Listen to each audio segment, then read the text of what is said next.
말씀의 제목을 따라합시다. 옛날을 기억하라. 네, 오늘 본문은 120세가 된 모세가 세상을 떠나기 전에 후대에 주는 말이에요. 자기는 죽고 떠나게 되면 그 옛날 하나님께서 이 민족의 역사에 함께 하셨던 하나님의 일하심을 잊어버리게 되면 이 백성이 하나님을 떠나게 되고 이 민족은 소망이 없기 때문에 과거의 역사를 설명해 주고 있는 것이 오늘 본문의 말씀이 되겠습니다. 한번 보실까요? 그의 권면을 보면 첫째, 옛날을 기억하라고 말씀하고 있습니다. 신명기 32장 7절, 옛날을 기억하라, 역대의 연대를 생각하라. 모세가 지금 이렇게 얘기하는 거예요. 여러분들, 후대의 여러분들, 우리가 이집트에서 노예살이할 때 그 어려울 때 우리를 구원하셨던 하나님 은혜를 잊어버리지 마십시오. 그리고 하나님께서 우리를 거기서 구출해 주셨던 은혜를 잊지 마십시오.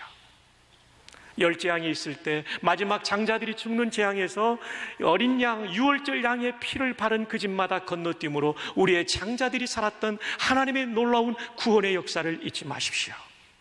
우리가 온 가족이 이집트를 빠져나올 때 앞에는 홍해가 놓이고 뒤에는 이집트의 전차부대가, 강력한 군대가 우리를 추격할 때 홍해를 마른 땅처럼 열어주시고 우리를 건너게 하셨던 구원의 하나님을 잊지 마십시오.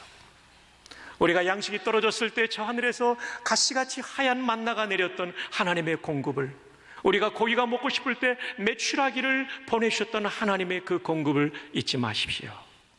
이 얘기를 지금 하고 있는 거예요. 그 옛날을 기억할 때 하나님의 사람들은 하나님을 떠나지 않게 되고 하나님을 경외하게 되고 하나님의 은혜와 복이 대대로 흘러가게 되는 줄 믿습니다. 그래서 모세를 통하여 하나님이 지금 이 말씀을 하고 계시는 것입니다. 교회도 그렇고 민족도 그렇고 역사를 기억하는 게 중요합니다. 물론 지금 모세가 기억하라고 하는 것은 하나님의 구원 역사, 리뎀티브 히스토리입니다. 이것은 신약적인 내용으로 바꾼다면 갈보리 십자가를 기억하는 것입니다. 마치 이집트의 노예살이하던 이스라엘 백성들처럼 죄와 사탄의 노예로 살았던 우리를 구원하셨던 예수 그리스도의 십자가의 은혜를 기억할 때 우리는 일평생 하나님을 경외하고 은혜 가운데 머무는 복된 성도가 될 줄 믿습니다. 출애굽을 기억하고 십자가를 기억하는 것처럼 우리 민족사에도 기억해야 될 역사적 사건들이 많이 있죠. 오늘 그 중에 하나를 우리가 생각하려고 합니다. 바로 6.25 전쟁입니다. 자, 그러면 6.25 전쟁을 기억할 때 우리는 무엇을 기억해야 할까요? 첫 번째, 그 피해가 엄청났다는 것을 기억해야 됩니다. 한번 따라해 보실까요? 전쟁의 피해는 엄청났다. 한반도에서 목숨을 잃은 사람이 163만 명이 됩니다. 전쟁 고아가 6만 명이 됩니다. 전쟁으로 남편을 잃어버린 부인들이 50만 명이 됩니다. 가족이 해체되는 거죠. 50만 명이 남편을 잃어버렸어요. 상해용사가 국군과 유엔군을 합하여 83만 명이 됩니다. 어마어마한 천문학적인 숫자예요. 이 땅에서 목숨을 잃은 사람이 163만 명이면 현재 대전시 인구 전체가 죽었다는 얘기입니다. 어마어마한 피해가 이 전쟁 가운데 있었습니다. 1천만 명의 이산 가족이 생겨서 두고 온 가족, 그리운 고향 땅을 그리다가 이 세상을 떠난 분들이 한둘이 아닙니다. 전쟁은 전국토를 초토화시켰습니다. 뿐만 아니라 교회도 피해가 엄청났습니다. 민족의 지도자요 장로인 조만식 장로님께서 순교당하셨습니다. 여러분이 잘 아시는 손양훈 목사님, 김익두 목사님이 순교를 당하셨습니다. 장로교가 177명의 목사와 장로 순교당했습니다. 감리교 44명, 성결교 11명의 목사와 장로가 순교당했습니다. 교회를 보면 충남 병천교회는 66명의 성도가 함께 순교당했고요. 전남 영광의 염산교회는 77명의 성도가 순교당했습니다. 최근에 제가 가보니까 그 교회 담임 목사님은 자녀들과 손자들이 보는 앞에 몽둥이로 맞아서 순교당했습니다. 좀 더 지나가면 야월교회가 있는데 65명의 성도가 순교당했습니다. 전북 옥구 원당교회는 73명의 성도가 순교당했습니다. 이를 두고 연세대학교에서 교회사를 가르쳤던 민경배 교수님은 한국 기독교회사라는 책의 465쪽에 보면 이런 글을 써놓으셨습니다.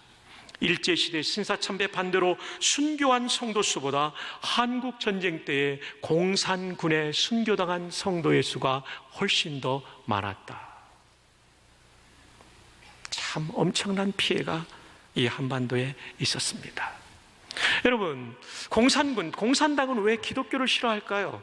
그들의 가르침과 정반대의 가르침을 가르치기 때문입니다. 그들은 유물론자들이고 우리는 유실론자, 삼위일체 하나님을 믿다 보니까 유실론과 유물론은 반대가 될 수밖에 없어요. 그래서 기독교 신앙이 깊은 분은 공산주의를 추종할 수가 없습니다. 그래서 어떻게든 기독교를 박해하는 것이죠. 뿐만 아니죠. 백선엽 장군께서 평양을 수복한 다음에 북한의 기밀문서를 보니까 세상에 이 남한의 모든 국토에 비옥한 농토에 쌀과 보리 수확량을 다 써놨더래요. 쳐들어와서 이거 다 뺏어가려고. 이걸 보면서 백선엽 장군이 그럽니다. 철저하게 준비된 전쟁이었다. 한국군은요 3일 만에 수도 서울이 함락되고요 60일 만에 낙동강까지 밀린 이 전쟁이 어떻게 우리가 준비한 전쟁, 일으킨 전쟁이라고 하겠어요. 뿐만 아니라 지나간 67년 동안 엄청나게 많은 국지 도발을 그들은 해왔습니다. 1968년 저 어릴 때 기억나요. 청와대까지 무장공비가 왔죠. 다 죽고 한 명 살았는데 그 살은 사람이 지금도 기순에서 살고 있는 김신조 씨입니다. 그해 12월에는요 울진 삼척에 공비들이 넘어와가지고요 농가를 급습하고 농민들을 죽이는 가운데 59년생인 지금 살아있으면 59세가 됐을 이승복 어린이가 나는 공산당이 싫어했더니 입을 찢어서 죽였던 사람들이 저 북쪽의 사람들이에요. 뿐만 아니죠. 아웅산 테러, 대한항공 폭파, 연평해전, 천안함 폭침, 연평도 폭격, DMZ에서 목침지뢰 폭파되는 거. 목침지뢰는 한국군 지뢰가 아니거든요. 북한군 지뢰거든요. 이런 모든 것들이 지나간 67년 동안 얼마나 그들이 도발했는지. 지금은 핵무기를 만들고 그리고 미사일을 만들고 있잖아요. ICBM 10,000km 이상 날아갑니다. 인터컨티넨탈 대륙간 발리스틱 미사일, 탄도미사일이에요. SLBM, S는 잠수함이라는 단어입니다. Submarine Launched, 발사된, 잠수함에서 발사된 발리스틱 미사일, 탄도미사일이에요. 어디서 쏠지 모르잖아요. 이동하면서 쏘니까. 이런 무서운 무기들을 지금도 개발하고 있는 저 북한.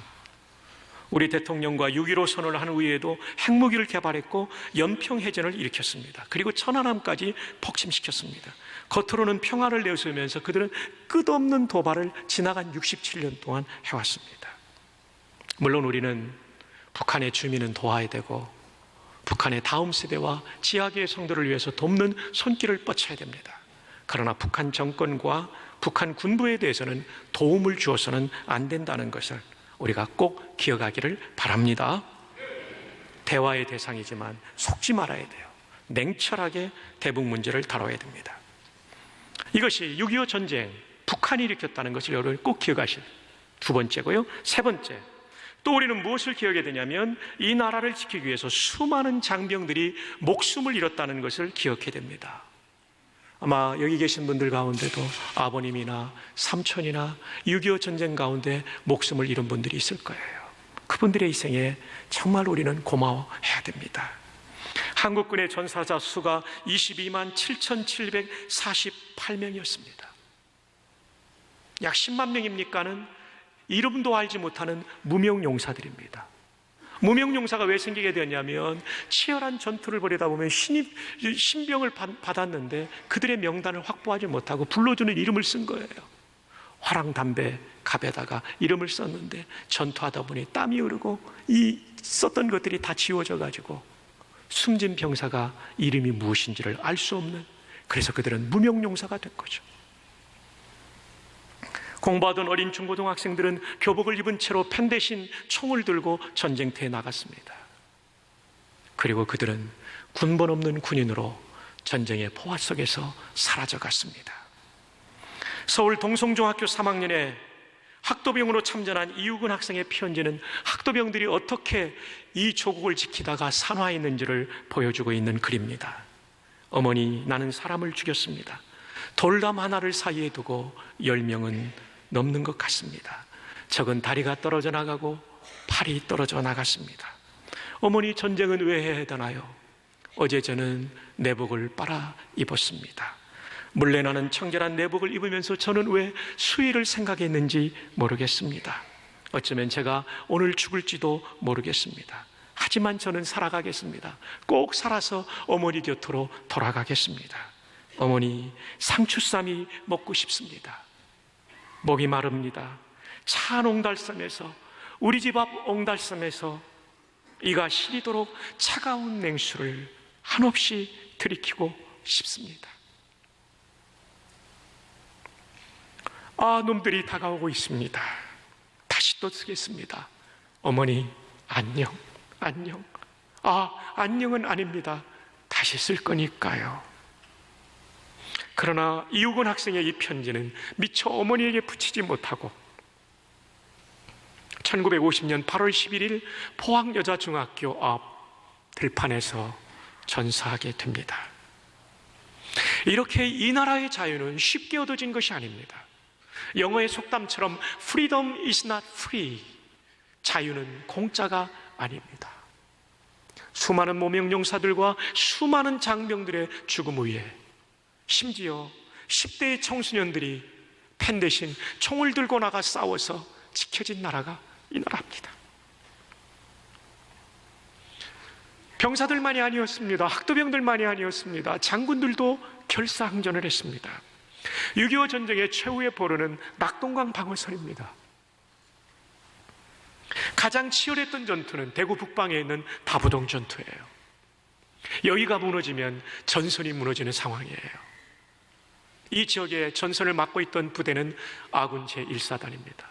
한 대대가 고지에서 밀려 내려온다는 소식을 듣고 사단장인 백선엽 장군이 집차를 타고 대대 전투지휘소로 달려갑니다.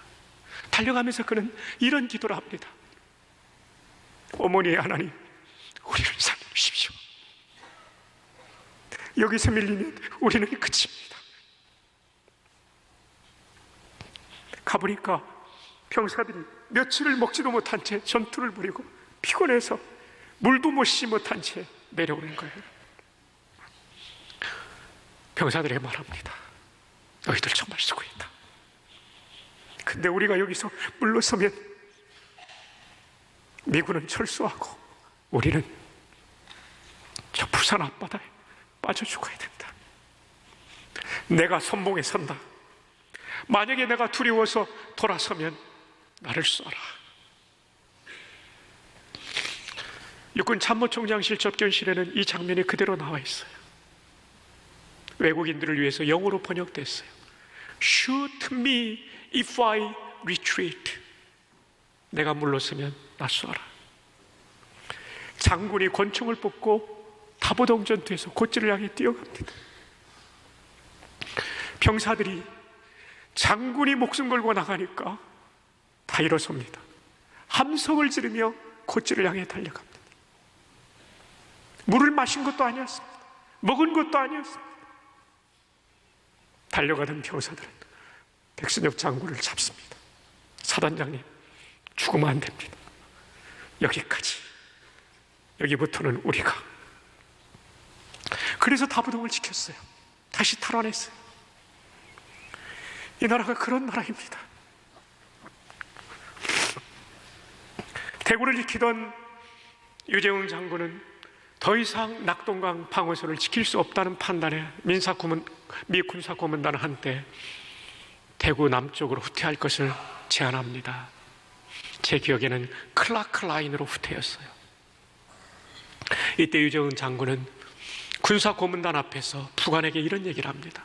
부관, 내가 대구 이남으로 내려갈 때는 집차를 준비하지 말고 관을 준비하라. 집차를 준비하지 말고 관을 준비하라. 살아서는 안 내려가겠다. 이래서 지켜진 나라입니다. 국군만이 아닙니다. 미군의 피해도 엄청났습니다. 미군 5만 5천 명이 전사했습니다. 뉴스웨크에 보면 36,940명으로 나옵니다만은 워싱턴 메모리얼에 가면 5만 5천 명. 이라크 전쟁에서 전사한 미군이 4천 명이라면 한국군에서는 5만여 명이 전사했다는 거 우리 잊어서는 안 됩니다. 우리의 자유를 위해서. 최명신 장군의 회고록을 읽어보니까 그분은 한국전쟁 때 소령이었습니다. 서울의대가 있는 그 자리가 미 8군 사령부였답니다. 아침 7시 상황에 들어가 보니까 모든 보고가 마친 다음에 공군의 한 장교가 보고했답니다. 사령관님, 벤플리트 중위를 찾을 수 없었습니다. 벤플리트 중위는 벤플리트 사령관의 아들. 북한 지역으로 출격을 나갔다가 격추당했어요. 생사를 알 수 없는 거예요. 2번의 수색팀, 레스큐 팀을 보냈지만 찾을 수 없었습니다. 벤플리트 장군은 이런 얘기를 했다고 그래요. 최명신 장군이 감동을 받으면서 쓴 문구에 이런 얘기가 나와요. 벤플리트 중위를 살리기 위해서 아군의 많은 장병을 희생할 수는 없다. 수색작전은 여기서 종료한다.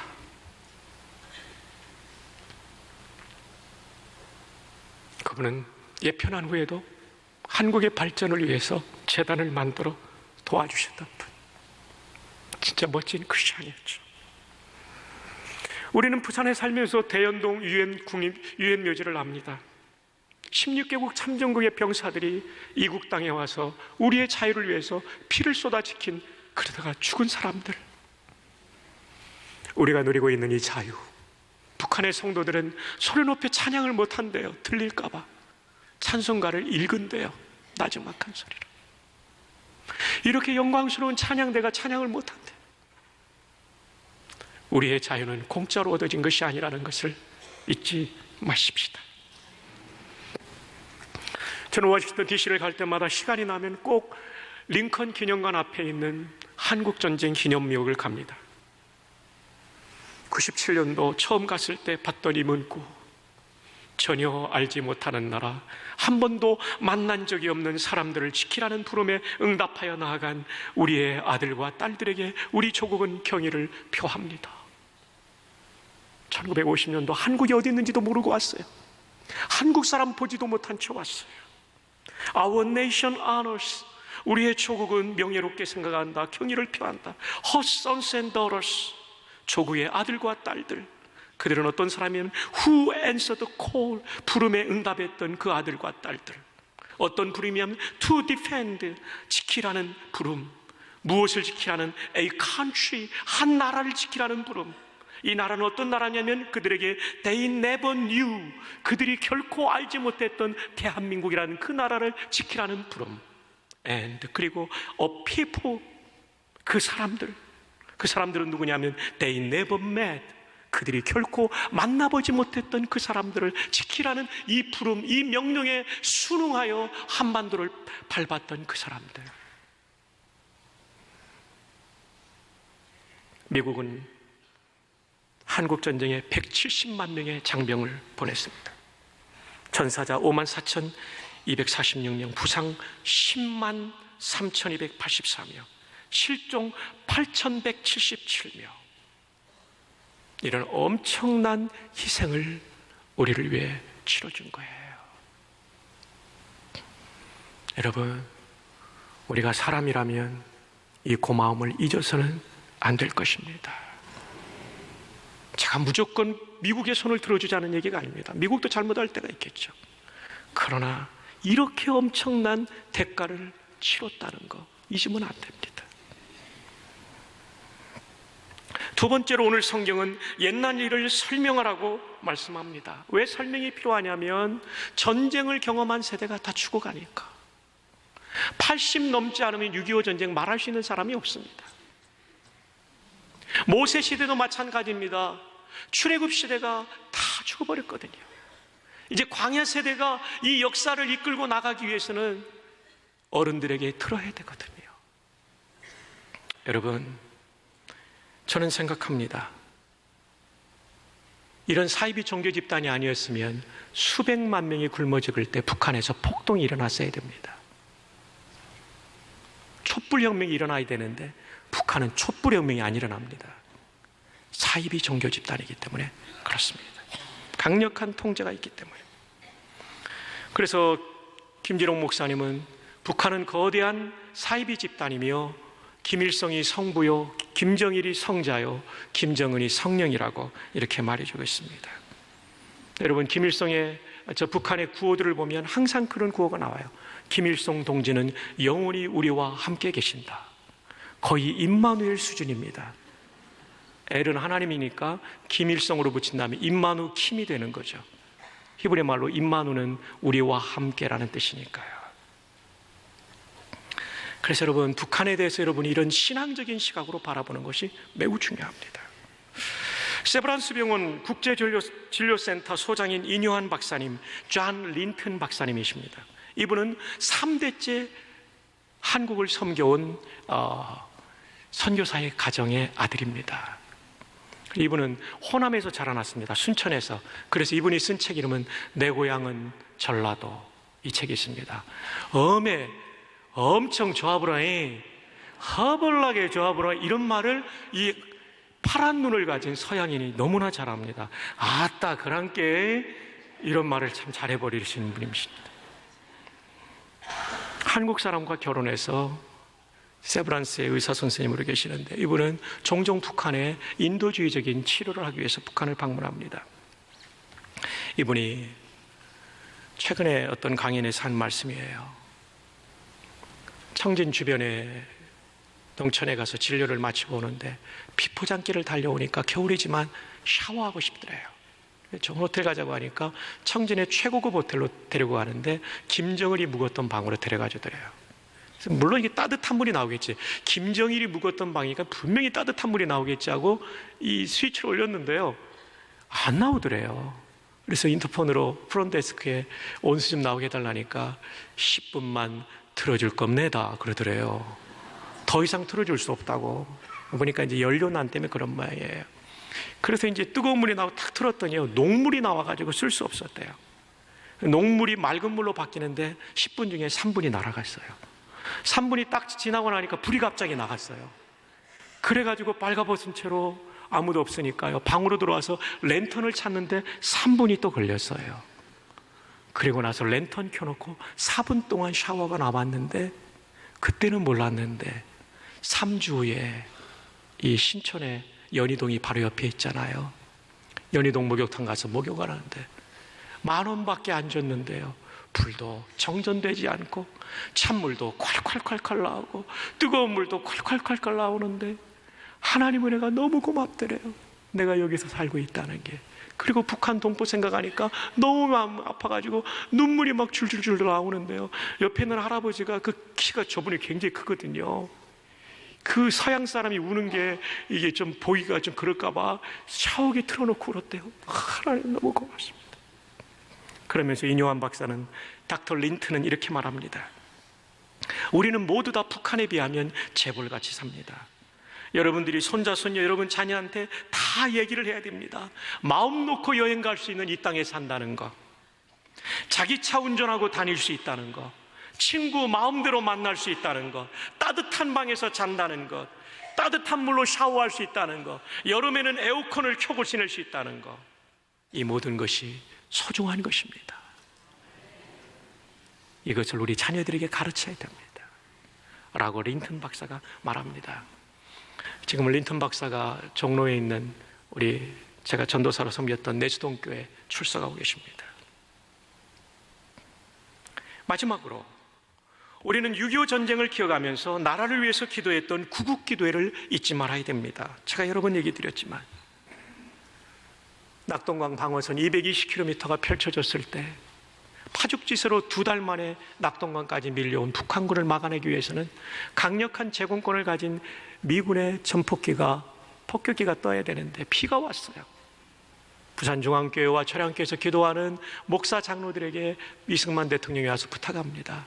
비가 멈춰야 폭격기가 뜨고 그래야 아군의 피해를 줄이면서 낙동강 방어선을 지킬 수 있습니다. 목사님, 장로님들 기도해 주십시오. 그때 목사님들이요 눈물과 콧물을 쏟으면서 주여라고 회개하는데요, 그리고 간구하는데 북한군이 밀려가는 것 같은 환상을 보았다고 합니다. 그리고 맑은 날씨를 주셔서 융단 폭격도 가능하고 낙동강 방어선을 지키고 그 시간을 벌어서 인천 상륙 작전이 가능했고 9.28 서울 수복이 가능했고, 그리고 38선을 10월 1일 날 넘게 돼서 국군의 날이 10월 1일이 되는 거예요. 그리고 평양까지 올라갔다가 중공군의 공격으로 다시 일사후퇴를 하게 되어서 우리가 휴전하게 된 것이 지금의 휴전선이 되죠. 그러나 만약에 낙동강까지 밀렸을 때 하나님이 도와주지 않으셨다면 오늘의 자유대안은 없었다는 것을 기억하시기를 바랍니다. 67년 전 기도로 이 나라를 지키는 우리 믿음의 선배들처럼 우리도 조국을 위해서 기도하는 성도들이 될 수 있기를 바랍니다. 말씀을 맺습니다. 67년 전 6.25를 잊지 맙시다. 그들에게 복음을 전하고 김정은이까지도 예수 믿는 날이 오기를 우리는 기도해야 되겠지만 북한을 만만하게 보지 마시고 언제든지 이 나라를 지켜야 된다는 굳건한 국가관을 가진 우리 성도들이 되기를 바랍니다. 그리고 역사를 분명하게 알고 옐친 문서를 통해서 분명하게 한 것처럼 북한 사람들이 주장하는 것처럼 우리가 쳐들어간 것이 아니라는 것을 분명히 알고 우리 군을 위해서도 기도하시고 우리 조국을 위해서 대통령과 정부가 이 나라를 잘 이끌어가도록 기도해 주시는 여러분 되기를 바랍니다. 애국하는 성도 되기를 주님의 이름으로 축복합니다.